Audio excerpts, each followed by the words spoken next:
Jai Ram Ji. I introduce the most ancient book besides Vedas to you. It is 7,000 years old.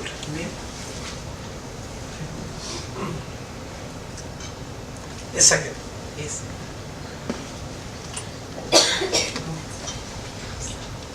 Valmiki Ramayana is a contemporary book written when Ram was alive. Valmiki had given shelter to Sita when she was exiled. He had brought up her children, Lava and Kush, and he wrote Ramayana. Then he asked those two young boys whom he had trained in singing classical music to come with him to Ayodhya. And there they went to the streets of Ayodhya and started singing Valmiki Ramayana. And there Bharat heard them.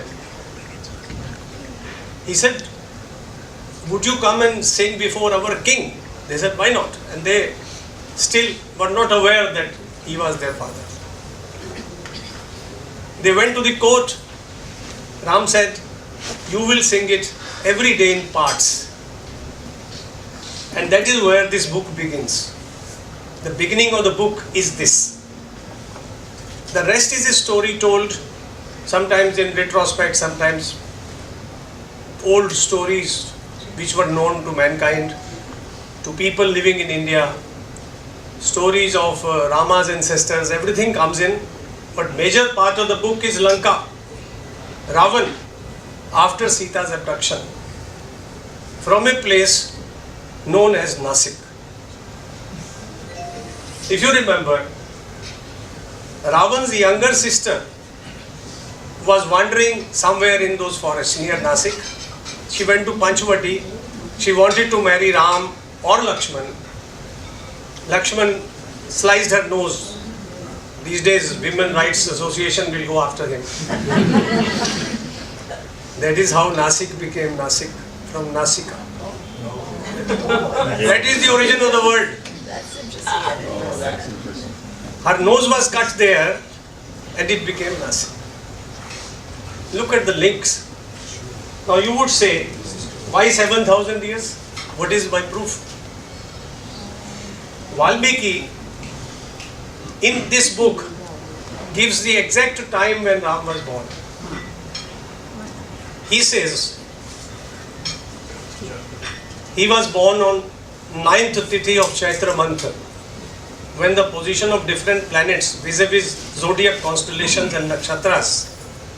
Sun was in Aries, Saturn in Libra, Jupiter in Cancer, Venus in Pisces, Mars in Capricorn, lunar month of Chaitra, 9th day after, no moon, 15 days before my birth.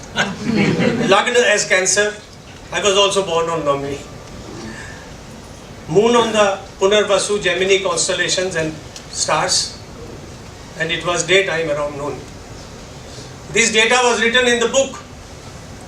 Today, software is available in the USA, and by chance, some members of my service, Indian Revenue Service, they got that data. They purchased that software and they fed this data.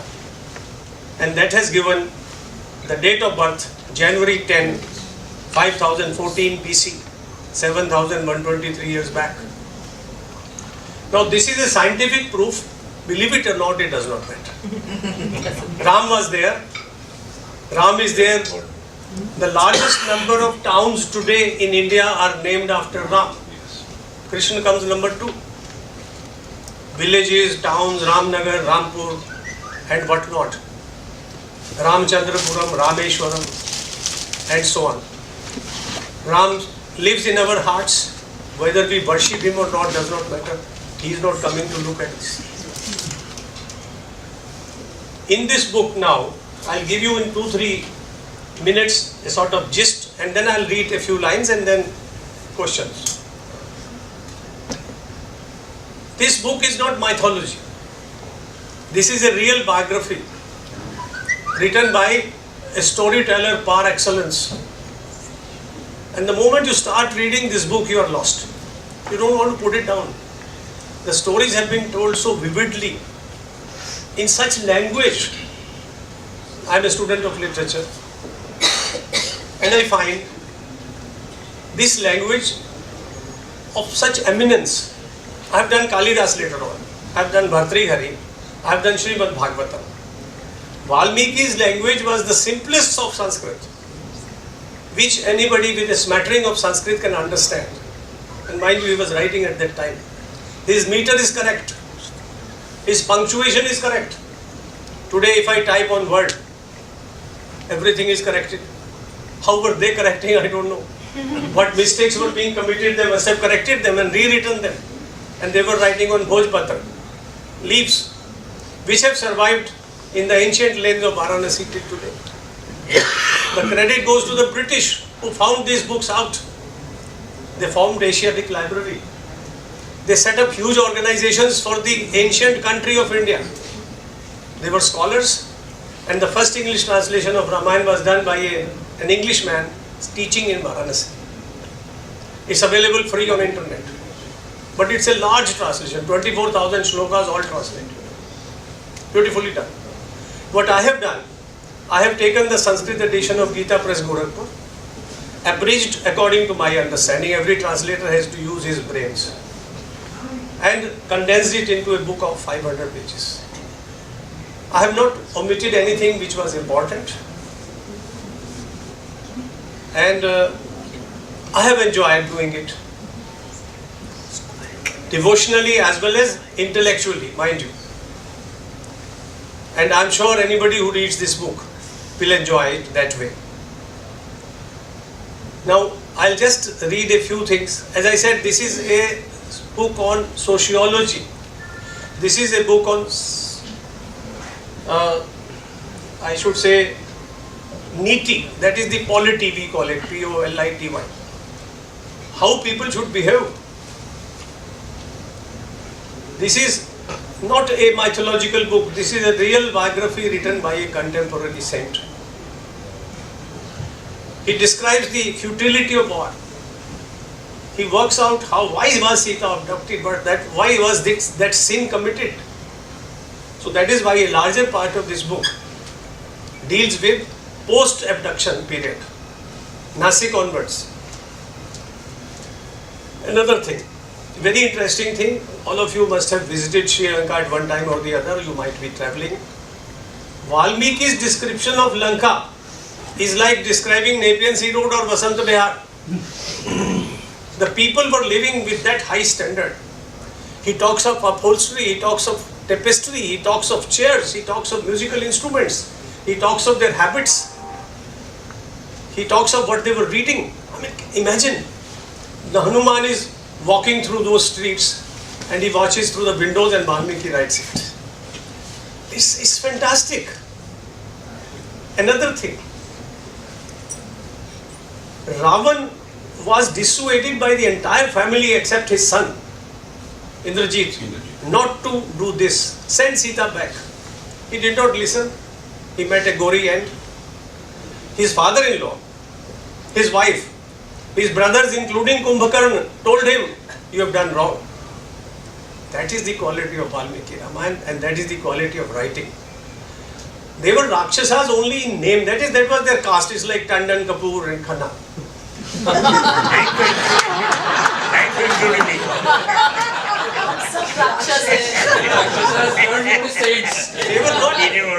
They were not, you see, wild looking people. Painters have done it, but that's different. They were human beings. They were educated people. Now here was a bad egg. He thought he could conquer everybody. He threw out his elder brother, Kuber. Ultimately, Kuber became the god of wealth, and he ran to Himalayas. That day, Ravan couldn't reach there. Ravan tried, but he could not lift the Himalayas. Go to Kailash at Ellora, and you find that image. Ravan trying to lift the Himalayas. Shiva and Parvati are sitting over him, and they press him down. It's a very funny, but at the exact mural done in stone. Up to Rameshwaram and Lanka has been surveyed by people now with helicopters. And they have found every lake exists, every river exists, every hill exists. I've got a map here from internet in which all those sites are mentioned. And then there is a detailed description of every small place wherever they went through. You see, Kishkindha, where Sugriv lived, would you believe it is Hampi in Karnataka? There is a river there where Vali was cremated. The river is still there. The names are the same. Then Nasik, as I told you, that is where they spent the last few months of their exile when Sita was abducted. Then there is Dandaka Aranya. Even today it is Dandaka Aranya. The name hasn't changed. Chitrakoot is still there. Prayag is still there. And so is Ayodhya. And Mithila, all these cities, they are all marked on this map. I mean, it's a fascinating story. This book has got some of the finest descriptions of nature. I will be reading some of them, which are prescribed for every Masters in Sanskrit examination, Masters in Arts, MA. Extracts from Valmiki Ramayana mostly consist of those poems. I mean, it's as good as Wordsworth or even better.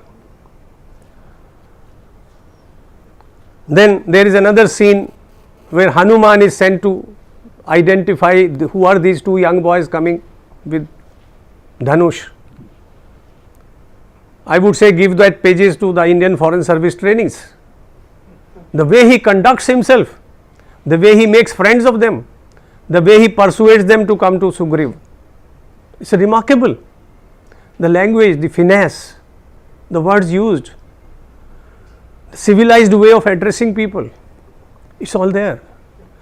And the last thing which I will be reading apart from is Mandodari's lament. Here was an unfortunate wife whose husband was busy in abducting others. She advises him several times in the book, you are doing wrong, you should not do it. And when he is lying dead, she sits by his side and repeats her words. She says, I told you, don't do it. You had no business to abduct anybody. This was the morality. There may have been other things which went wrong later on, perhaps Ram exiling Sita because some people were talking about that purity. That is the blot. But mind you, it's a very interesting thing. Valmiki did not write those chapters. They were interpolated later on. Because Valmiki at one stage says, my book is complete. The moment Ram is coronated, Valmiki says, my book is complete. But later in his name, those chapters were incorporated. Maybe they are true. And I was not there. Not for that.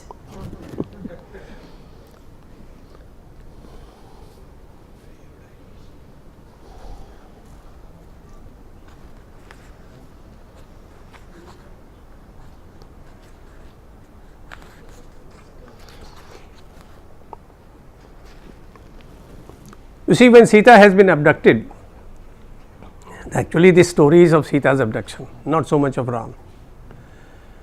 Ram is very sad. They were all young people when they were married, 16, 14, 15. I mean, that was the age group. And another few years after, they had to move into exile. So you can add another 10 years, 12 years. So Ram would be 28, Sita would be 2 years less.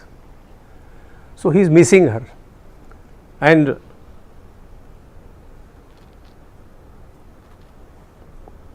the nature, its beauty reminds him of Sita again and again.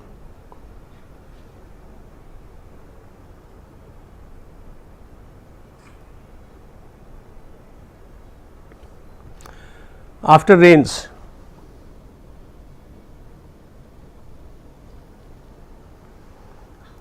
comes what we call Sharad Ritu, a sort of autumn. It's a season which is talked of in Sanskrit poetry again and again by Valmiki as well as by others and Kalidas.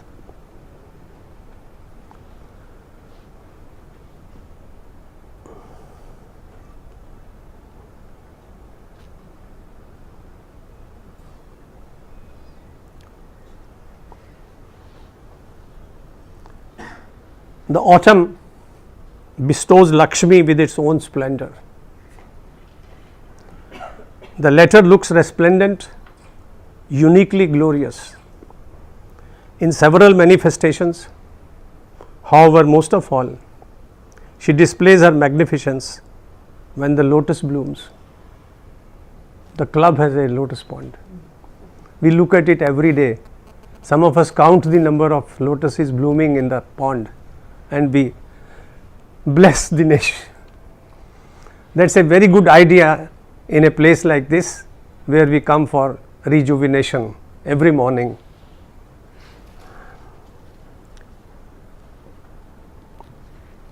Fond of flirtation. He is remembering everything romantic because he is thinking of Sita. Fond of flirtation, the Hansa frolic with the Chakravar. Flying together from the Mansarovar, they have descended on the river banks. We have some coming here on this pond. Covered with the lotus pollen, their large feathers look stunning. Look, the lotus pollen settles, the wind blows, and their feathers look stunning with that pollen. Looking at the sky is bereft of the clouds. The rains have gone, so the clouds are not there. And who is feeling alone? The peacock. And Ram is feeling alone. Mind you, there is a sympathy, empathy. The peacocks in the forest shedding their colorful fantails as if discarding their jewels. Mind you, look at the similes. Losing their glory, joyless they sit, lost in thought. For a lover, Ram says, this is a scene of desolation and deprivation. See, it moves you to the heart. He was a human being. We made him God, that's all right, fine, no problem. But he was a human being. He was a young prince thrown out.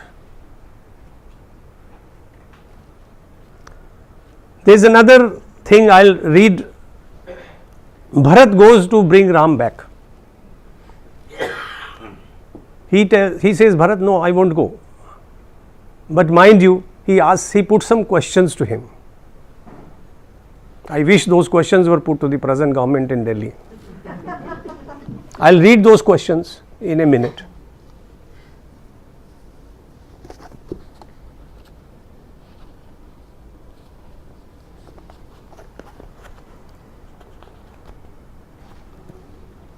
Affectionately smelling Bharat's forehead, Ram asked him, brother, father would not have let you come to the forest alone.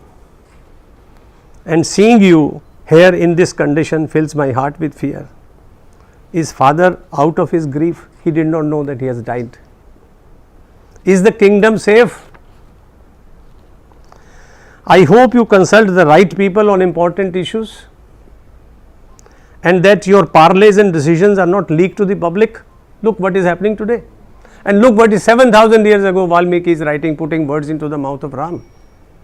That official matters should be confidential.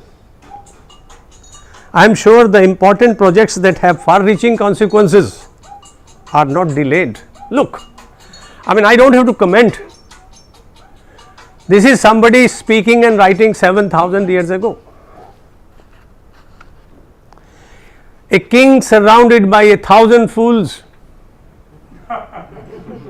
A king surrounded by 1,000 fools does not sound and timely advice. However, even one competent minister can assist him in amassing wealth in his treasury. Surely, you have appointed persons suitable for jobs at different levels of competence. Appoint such ministers who do not accept bribes. Imagine, I couldn't believe when I translated all these words. And are dependent and are descendants of trusted people. Are your commanders brave? Not like Mark Antony sitting in Delhi. Expert in warfare and dexterous in the use of arms. Do they and their soldiers get sufficient wages? There was no Wages Act. And on time? On time. Are your ambassadors to other kingdoms your own countrymen, learned, expert in diplomacy, and capable of correctly communicating the king's message? No, I mean, I had not thought that Ramayana will have all this till I read it and did it. Brother, I am sure you keep company of the wise and the learned and keep non-believers away. Now I will take you to Mandodari's lament. I will leave Hanuman aside so that we close early. We should take Hanuman also. Okay, okay, I will read that. Don't want to close early. No. But that's a very important, Hanuman's thing is important. Right? It is.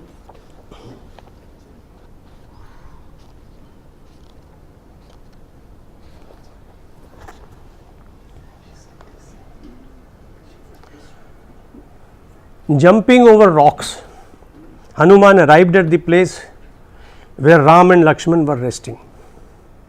He assumed a hermit's form and clothing in order to establish credibility. Facing the two warriors, Hanuman humbly bowed in their presence and spoke sweet and polite words. O brave men, you appear to be truthful, powerful like the Rajarshis and the Devatas, hermits and men of a firm resolution. Masters, what brings you to this forest? Your presence has added to the beauty of the fine trees growing on the Pampa banks. Pampa is a lake which is still there. Your limbs glow like gold and you look like lions. You carry bows and arrows in this dense forest and handles made of gold. I represent Sugriv, a pious and brave Vanar who has been thrown out of his home by his brother Vali. Everyone knows me as Hanuman. I am the son of Pavan, the god of wind. Although I am a Vanara, I can change form at will and can go anywhere. Right now I am here for the benefit of Sugriv. He comes to the point. The pious Sugriv wants to befriend you. I am his minister and representative.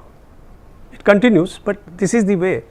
The man is talking, establishing a future friendship which will result in Ram attacking Lanka. Last one. 24.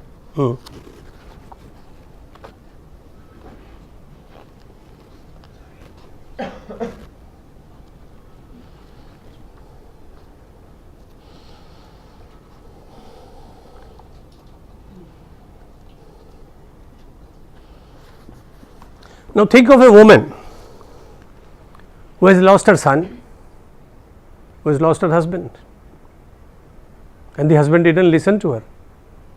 It was not her fault. She was reputedly, according to this book, a very charming, good looking woman. She was a wise person, and here she is sitting by the side of the dead body of her husband.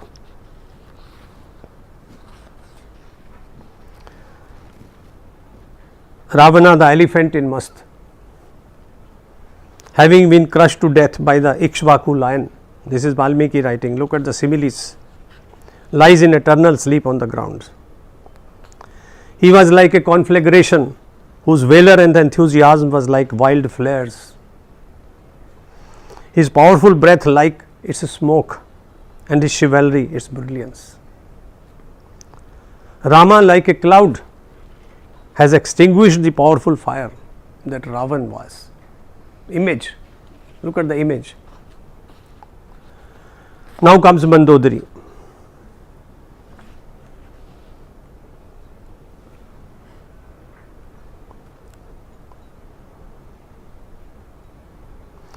Today in a battle, Ram, a mere human, has defeated you. Don't you feel ashamed, O Rajan? Tell me, what is the matter with you? You had conquered the three worlds. You had thus added to your wealth and power. None dared withstand your attack. How then could a man, a mere forest dweller, kill you?